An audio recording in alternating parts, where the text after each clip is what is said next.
Hey guys, Haro here, coming back at you from the Haro Group, Keller Williams Historic District in Greenville, South Carolina. Today we've got Joey Maxwell with us, who is from Sallé Galloway Law Firm, which many of our clients know that is one of the people that we recommend the most for closings. So they're phenomenal for real estate closings. However, they also are great at wills and estates and trusts and all that kind of stuff. So Joey is their specialist. He does this full-time over there. And our mission statement at the Haro Group is to make the communities our sovereign God has placed us in thrive. So the first way we do that is delivering phenomenal real estate results to our sellers and buyers.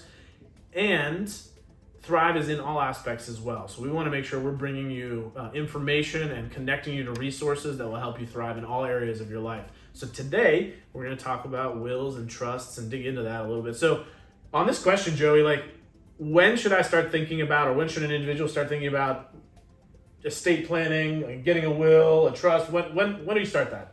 So I would start when you first become an adult. When you're 18, it's important to go ahead and get some of the fundamental documents in place. Durable power of attorney, healthcare power of attorney. If you have a college kid, you would not be able to act for them since they're adults unless they have that. So I would start right off the bat when you're an adult. Particularly, you need them in place once you have acquired maybe some real estate or some other assets that would be distributed if you were to pass. Amazing.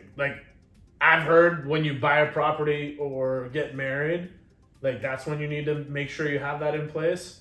And I don't even think most people do that. But you're saying when you become an adult, and you made a great point, durable power of attorney, so that if the child is incapacitated, so the parent can make a decision for them. And this is 18 in a day, That's right? right. Yeah, absolutely. Or healthcare decisions, or simple matters like just handling a bank account or something like that if you have a child that's out of town.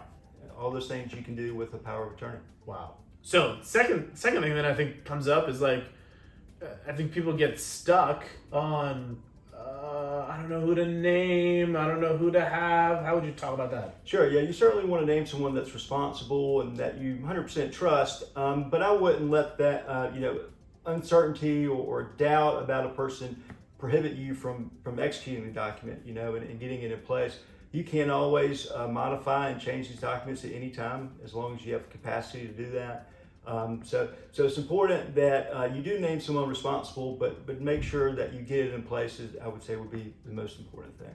Yeah, that was really helpful for me, because in the beginning for us, it was we're not sure who to name for this thing or who to name for that thing. It's yes, name someone and know that you can change it later. I think a lot of people feel like it's this fixed, finite thing. But you can make updates to it. That's right. You can make updates, and it's important to update it with your major life events. If you were to become married or divorced, you certainly would want to change it. If you acquire more assets, may be necessary to change it. Have a child or multiple children, those are all great times to revisit your documents and modify as necessary. Well, that brings us to the last point, which is hey, Joey, I don't plan on dying for another 50 years. Why do I need a will? Yeah. So you need a will for a lot of different things. Obviously the unexpected life events happen.